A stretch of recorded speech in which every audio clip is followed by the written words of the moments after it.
Les rendez-vous de la conservation, un podcast inspirant proposé par MOOC Conservation et Youth Conservation de l'ICN. À travers des interviews d'acteurs engagés dans la conservation, nous souhaitons informer, former et inspirer tous les passionnés de la nature qui s'impliquent dans la protection de l'environnement.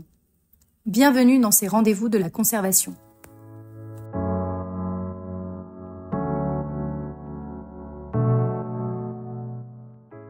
Bienvenue dans ce nouvel épisode des Rendez-vous de la conservation, le podcast qui donne la parole à celles et ceux qui œuvrent chaque jour pour la protection de la nature en Afrique et au-delà. Dans cet épisode, nous avons le plaisir d'accueillir Jerry Tchekpe, environnementaliste et cofondateur de l'ONG Amaré Bénin. Cette organisation œuvre au Bénin pour un développement responsable, fondé sur l'autonomisation des communautés locales et la défense de leurs droits légitimes sur les terres, les forêts et les ressources naturelles. Avec Jerry, nous allons explorer des thématiques majeures comme la gouvernance responsable des terres, la justice climatique et environnementale, l'agriculture durable, mais aussi la reconnaissance et la sécurisation des droits des communautés rurales dans un contexte de pression croissante sur les ressources naturelles. Un épisode riche à l'intersection de la conservation, des droits humains et du développement durable. Alors, bonne écoute. Jerry, je suis ravie de vous recevoir aujourd'hui. Je vais vous donner la parole maintenant avec une première question. Pouvez-vous nous raconter ce qui vous a amené à vous engager pour l'environnement et les droits des communautés au Bénin? D'abord, c'est un plaisir partagé. Merci beaucoup. Je voudrais commencer par vous remercier pour le formidable travail que vous effectuez pour faire avancer les luttes existentielles d'aujourd'hui et de demain, en offrant cette tribune de visibilité aux acteurs de changement à travers le monde.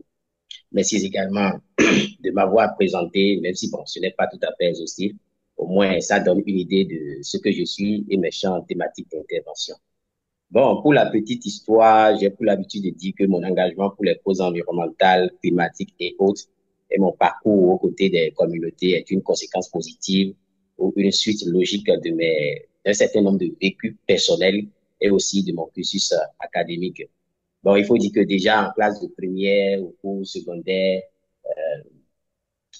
j'ai été, c'est en cette classe-là que j'ai été au contact de la thématique du changement climatique pour la première fois. Bon, ça date de 2007 à travers des exposés qu'on avait l'habitude de faire que nos enseignants nous donnaient, histoire de nous amener à cultiver un peu, faire un peu de culture générale.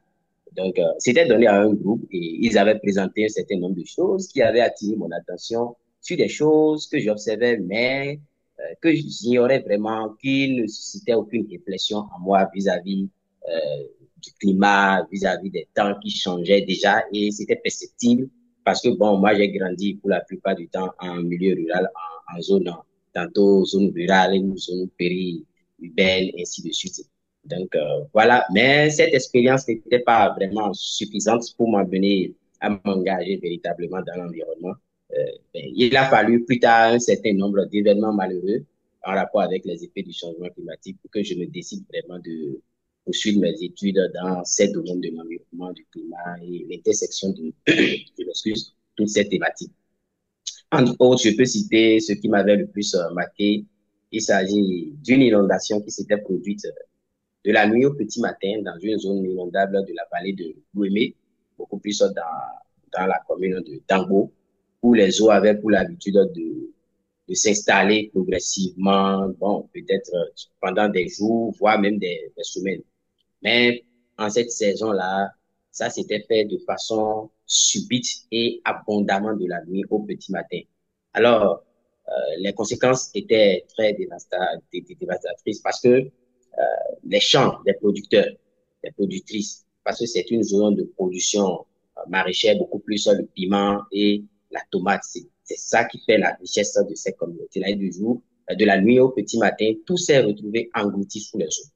Et les conséquences socio-économiques et environnementales étaient vraiment très grandes parce que dans un premier temps, c'est sur la récolte de ces produits-là qui étaient déjà presque à maturité, hein, que ces producteurs et productrices comptent pour quand même, ou comptaient quand même pour, après la vente, les bénéfices pour quand même inscrire leurs enfants à l'école et tout, et régler les dettes, parce que la plupart ont pour habitude d'emprunter de l'argent auprès des institutions de microfinance pour pouvoir financer leurs activités champêtres. Et donc, après vente, ils vont progressivement respecter les échéances prises auprès de ces institutions. Donc, tout ça là a été un chaos. Et ce qui m'avait le plus marqué aussi, c'est que ça a donné tellement de stress à certaines personnes au point où on avait même enregistré un décès dans cette situation-là. C'était un drame. Et vraiment, ça m'avait marqué au point où c'est ça qui m'a amené à me dire, ben, il vaut mieux que j'essaie quand même de comprendre davantage parce que, bon, vous savez, étant en communauté rurale où lorsqu'il arrive de ces genres de phénomènes qu'on n'arrive pas à expliquer, on l'attribue toujours aux divinités qui seraient qui seraient fâchées parce que peut-être les offrandes, les sacrifices n'ont pas été à la hauteur. Mais bon, ayant déjà eu vent des effets du changement climatique à travers l'exposé, bon, c'était quelque part là-dedans, dans le coin de ma tête, je me suis dit, ben voilà, certainement cette explication communautaire ou communément propagée dans la communauté, ça ne me satisfaisait pas. Moi, je me suis dit, bon, ce serait bien que j'oriente la suite de mon parcours académique dans ces domaines-là. Et c'est de là que, bon, arrivé après mon bac, arrivé à l'université, tantôt au département de géographie, tantôt dans une école où j'ai eu la chance d'être admis, où on enseigne les sciences environnementales. J'ai eu à faire un parcours en aménagement et protection de l'environnement et voilà. Donc, à la suite, bien sûr, de ce parcours, il fallait que j'exerce ce que j'ai appris. Et c'est ça qui m'a orienté dans un premier temps dans les organisations paysannes où j'ai eu à quand même me familiariser aux thématiques, aux approches de production en essayant de les aider à mettre en place des pratiques propres qui réduisent les nuisances sur l'environnement, surtout en matière d'utilisation des intrants chimiques et autres. Bon, nous avons développé des approches de production biologique ou, si vous voulez, de production durable. C'est de là, maintenant, aux côtés de ces producteurs en situation réelle, que j'ai commencé peu à peu à m'intéresser, à prendre conscience des inégalités, à prendre conscience des injustices dont ces communautés beaucoup plus paysannes en milieu rural sont victimes. C'est là les concepts de changement climatique, de la justice climatique et autres ont commencé par germer peu à peu. Bon, j'ai vite découvert ma passion dans ce domaine et j'ai continué plus tard avec les ONG. Ça fait que bon, je milite dans beaucoup d'autres mouvements sociaux, soit que ce soit au niveau national ou au niveau de la sous-région. Et jusqu'à ce jour, je suis dedans et je dévoue la plupart de mes compétences, de mes temps au profit de cette lutte. Parce que, bon, j'avais le choix aussi, soit rester dans ces mouvements sociaux, dans cette dynamique, ou carrément aller du côté peut-être d'un cabinet d'études environnementales où je serais tout le temps dans ça. Bon, c'est vrai que c'est complémentaire, mais ce n'est pas vraiment les mêmes choses et je me plais dans ce que je fais. Voilà, donc pour la petite histoire, comment est-ce que je me suis engagé pour les causes environnementales et que je travaille aussi aux côtés des communautés. Voilà un peu ce que je peux, le résumé que je peux en faire. Merci beaucoup, Jerry, pour cette introduction qui est déjà très, très, comment dire, impressionnante avec un très beau parcours inspirant. Est-ce que vous pouvez nous parler maintenant de votre ONG? Parce que comme je le disais en introduction, vous avez, si mes informations sont bonnes, vous avez cofondé une ONG qui s'appelle Amaré Bénin. Est-ce que vous pouvez nous dire comment cette ONG est née, à quel moment, et quelle est la mission principale portée par cette organisation? Ok, merci beaucoup. Bon, une petite correction. Ce n'est pas Amaré Bénin, mais c'est Amar Bénin. Amar Bénin signifie appui pour le mieux-être et l'autonomisation d'un monde rural responsable et engagé. Donc, c'est une ONG béninoise créée le 13 juillet 2023. Elle est d'envergure nationale. Bon, je dis créée le 13 juillet 2023 parce que c'est cette date-là qui a marqué l'Assemblée générale constitutive. Sinon, en réalité, Ama Benin, bon, dans les faits, dans les pratiques, existait déjà depuis fort longtemps, puisque pour la petite historique de Ama Benin, c'est que c'est vrai, je suis un cofondateur, comme tu l'as dit, c'est une information bien vraie. Et mes pères avec lesquels classe à ma Bénin, on avait déjà tous l'habitude de collaborer, de travailler depuis au moins 8 ans hein, dans diverses organisations, sous diverses coupoles, dans les mouvements sociaux et puis on travaillait déjà tous ensemble. Seulement que qu'est-ce qui nous a amené à vraiment penser et mettre en place à ma Bénin, c'est que on a constaté que dans ces différents mouvements, organisations ou organisations de la société civile dans lesquelles on passait, bon, la plupart de ces mouvements euh, sont sous un modèle beaucoup que nous trouvons souvent rigide, pas assez fluide, qui ne donne pas les coups de franche pour agir parfois en situation d'urgence, où il faut prendre rapidement des décisions, où il faut aller à l'action. Bon, la lourdeur administrative et le modèle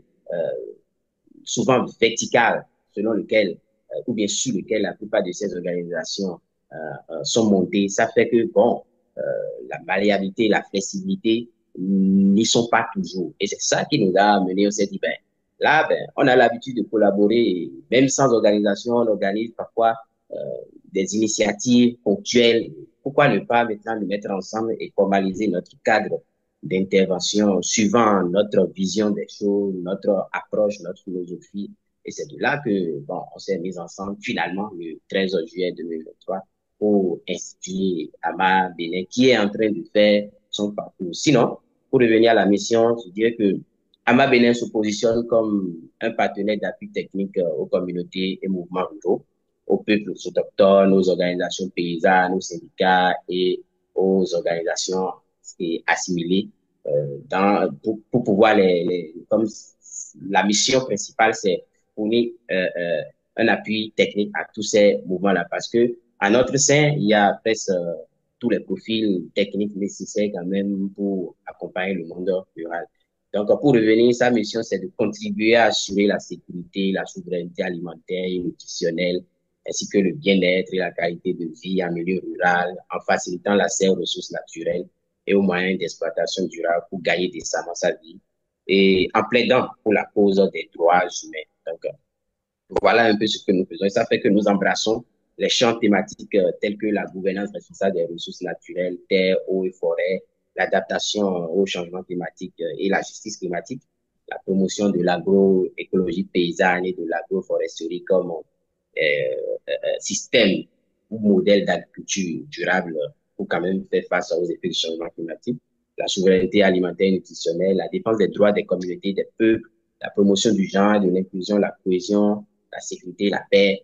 Et voilà un aperçu des champs thématiques dans lesquels Ama Benin navigue. Merci. Merci Jerry, on va avoir l'occasion là Alors, on n'aura pas le temps effectivement de tout parcourir parce que c'est vraiment une mission très vaste. Mais on va pouvoir avoir l'occasion peut-être de faire quelques zooms sur certains des sujets. J'avais notamment une question, vous travaillez beaucoup sur les questions de droits légitimes des communautés sur les terres, les forêts et puis enfin, les ressources naturelles de façon plus générale. Voilà. Concrètement, que recouvrent ces droits et pourquoi sont-ils si cruciaux pour les communautés?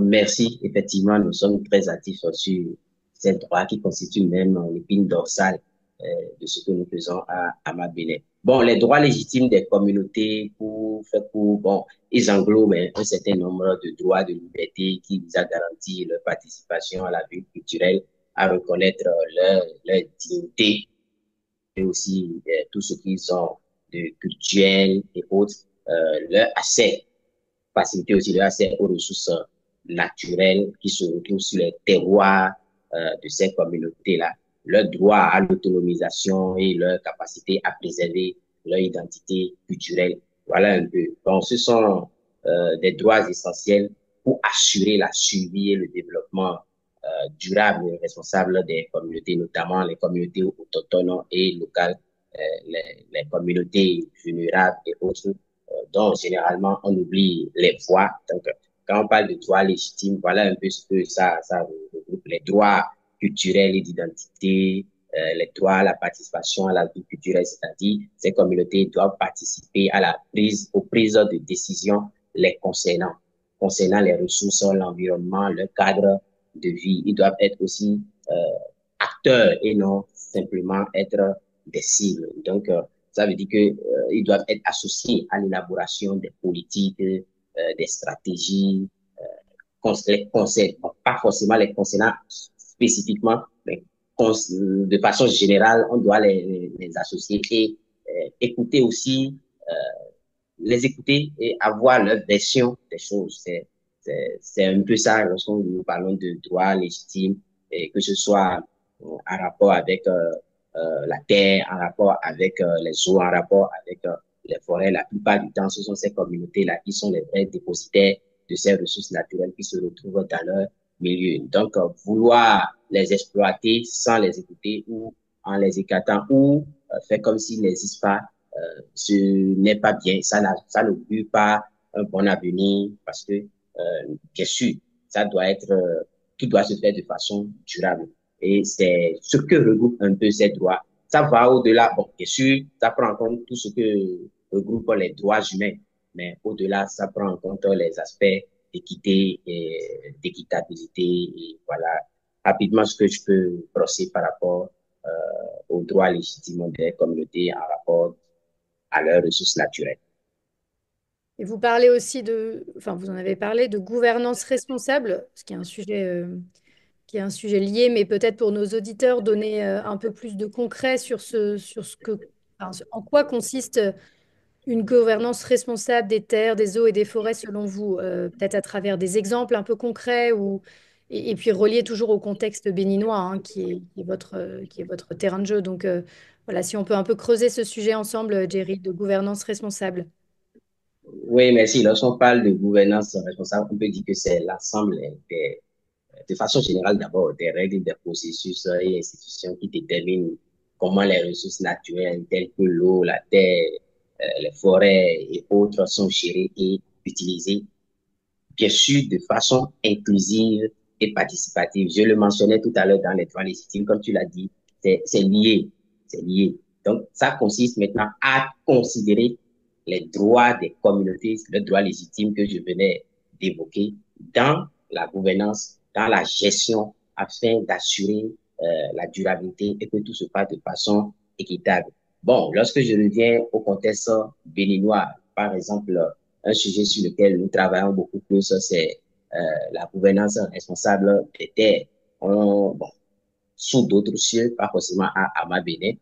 J'avais déjà eu, et l'équipe de Amabéné avait déjà eu à travailler beaucoup en matière de la gouvernance, beaucoup plus l'accès sécurisé des couches défavorisées, c'est-à-dire les paysans et paysannes à la terre, leur implication dans l'élaboration des politiques et stratégiques de gestion de nos terres, de tout ce que nous avons comme ressources foncières. Ça a fait que, bon, euh, sous d'autres on avait beaucoup milité à ce que les paysans soient pris en compte, que leur voix compte dans l'élaboration de la politique foncière au Bénin qui est beaucoup plus axée sur le code foncier et domanial.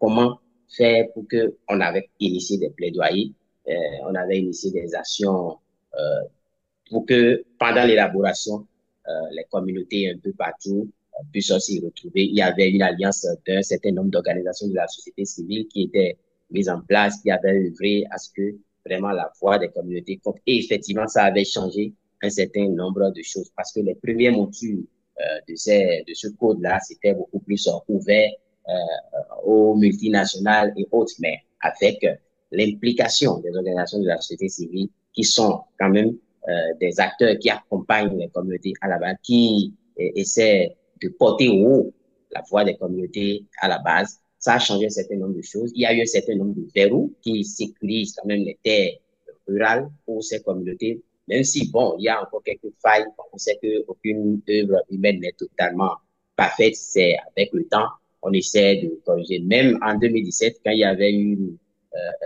révision, une lecture et un complément qui a été fait au cours foncier de manière béninois, les organisations de la société civile ont encore été très actives pour que des acquis qu'ils avaient difficilement obtenus en 2013 au moment de l'élaboration du code soient conservés et ils ont essayé encore, ces organisations essayaient encore de tirer l'attention sur un certain nombre d'insuffisances qu'ils avaient déjà observées. Ça, c'est un cas concret.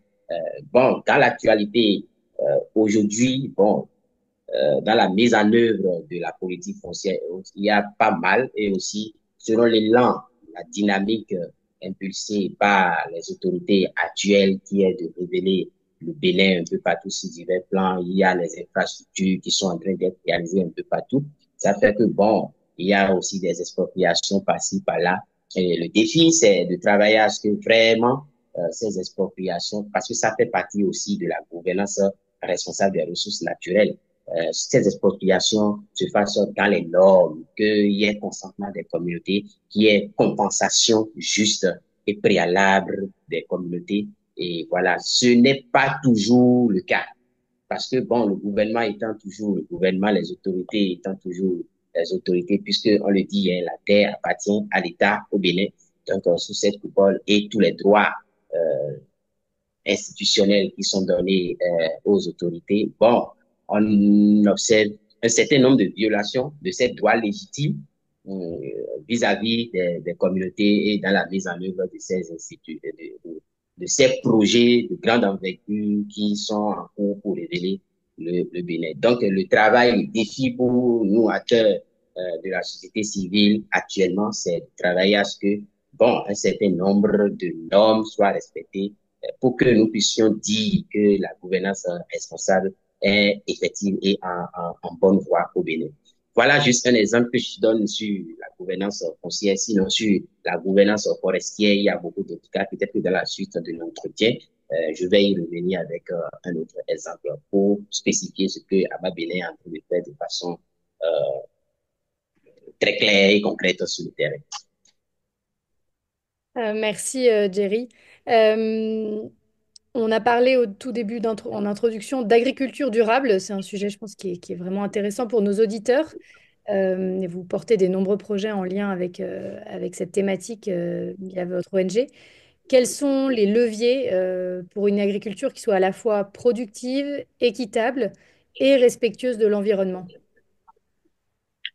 Merci pour cette question. Effectivement, on avait abordé et nous sommes très actifs sur cette question d'agriculture durable qui est aujourd'hui indispensable. C'est vrai, pendant longtemps, on a fait avec les méthodes conventionnelles, mais il n'est plus à démontrer à qui que ce soit aujourd'hui de ce que ben, ça n'a pas marché et ça nuit, euh, ça crée des nuisances sur tous les plans et surtout à la santé humaine, animale, végétale et tout, ce qui est quand même la chose la plus importante pour nous humains.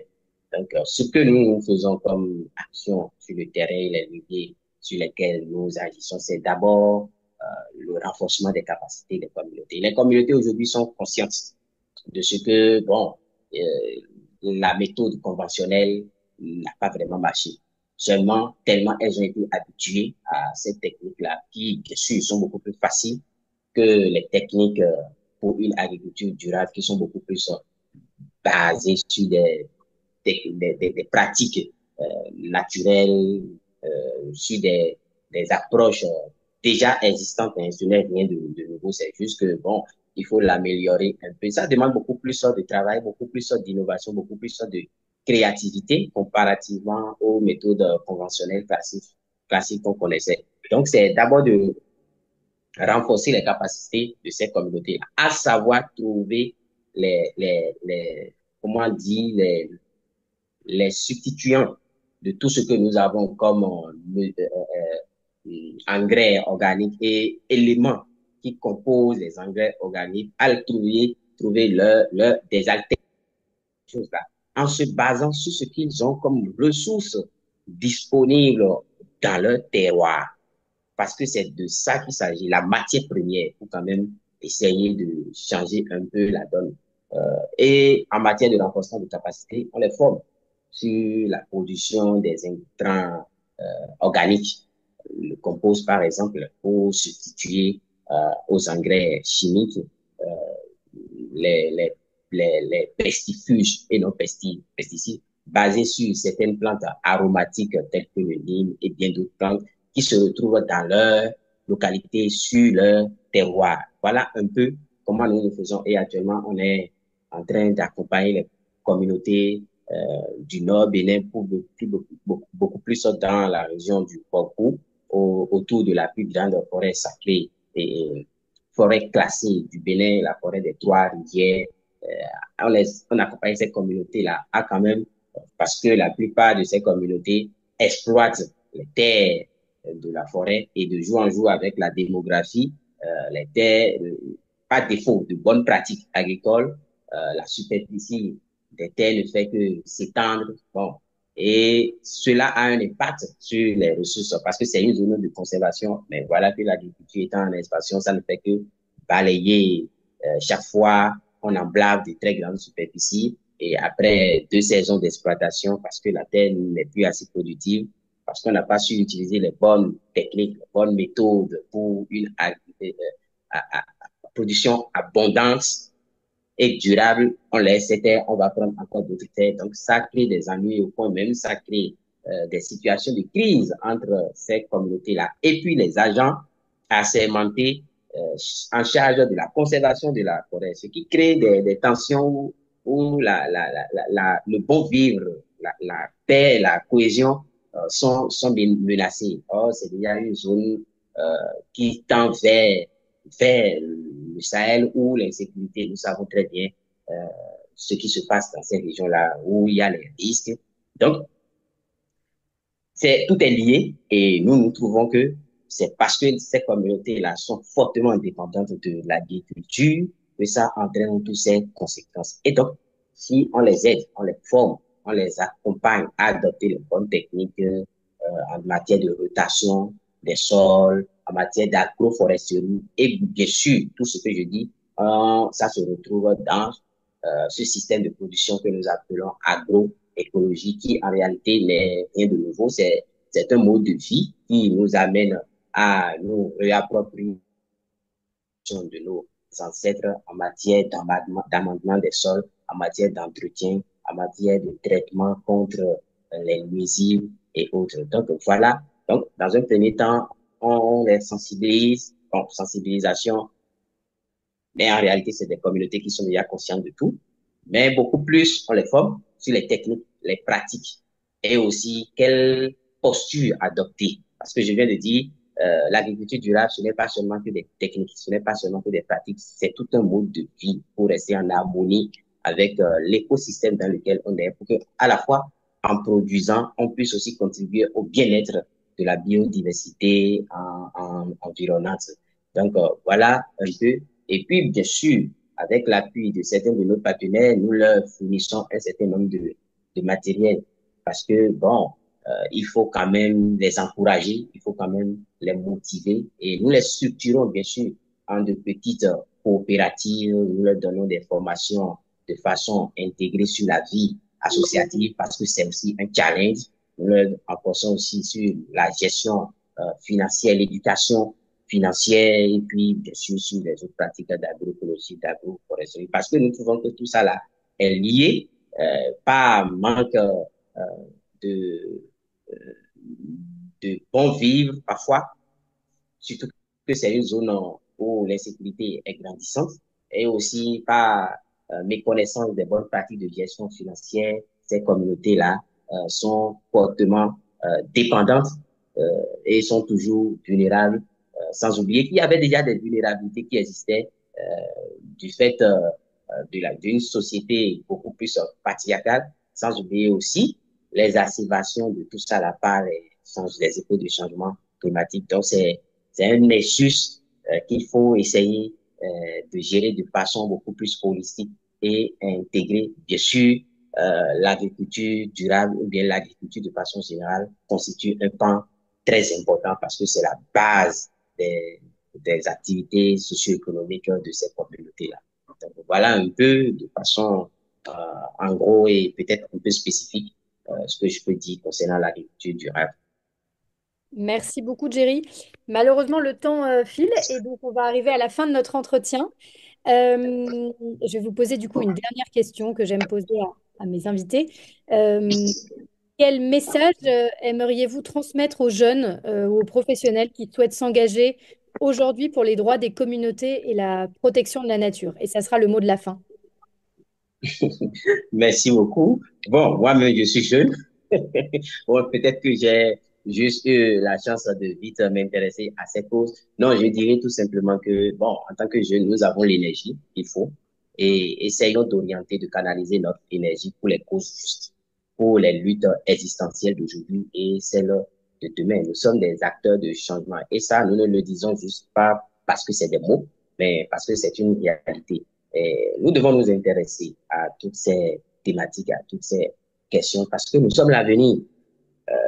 La génération de nos aînés, bon, qu'on le veuille ou non, c'est un cycle. Cette génération est en train de partir et nous devons déjà, dès maintenant, nous approcher de cette génération pour apprendre de leurs expériences, aussi bien positives que négatives, pour quand même voir comment nous allons pouvoir réajuster et façonner le monde, parce que ce n'est pas du jour au lendemain que nous allons devenir militants engagés. C'est un parcours et tant qu'on n'a pas démarré, on ne peut pas mûrir les connaissances, on ne peut pas mûrir les expériences au fur et à mesure. Donc, mon propos s'adresse à nous tous et même à nos plus jeunes frères, encore déjà enfants, adultes, parce que les effets de tout ce que nous avons décrit, que ce soit les crises climatiques, que ce soit les crises environnementales, quand ça arrive, ça affecte tout le monde, même les plus jeunes, les enfants très tôt subissent déjà de ces genres de dommages climatiques, environnementaux, sociaux, économiques à travers le monde. Donc, tout le monde, pas seulement les jeunes, ou si je considère la jeunesse comme peut-être même de 0 jusqu'à 35 ou je sais pas, là, le message s'adresse à nous tous. Où que nous soyons, on peut faire quelque chose forcément et ne cessons jamais d'apprendre parce que le monde a besoin de nous tous. Je m'en arrête là. Merci. C'est moi qui vous remercie, Jerry. Merci beaucoup pour ce témoignage très éclairant et engagé. À travers votre parcours et celui d'Amar Benin, vous nous avez montré qu'il est possible d'articuler justice sociale, respect des droits humains et protection de l'environnement. Alors, si vous voulez en savoir plus sur les actions de cette ONG, n'hésitez pas à consulter en descriptif de l'épisode le lien vers leur site et les réseaux sociaux. Et si ce podcast vous a plu, pensez à le partager autour de vous et à suivre les rendez-vous de la conservation pour découvrir d'autres parcours inspirants à la croisée de l'écologie, du droit et du développement. Alors à très bientôt pour un nouvel épisode.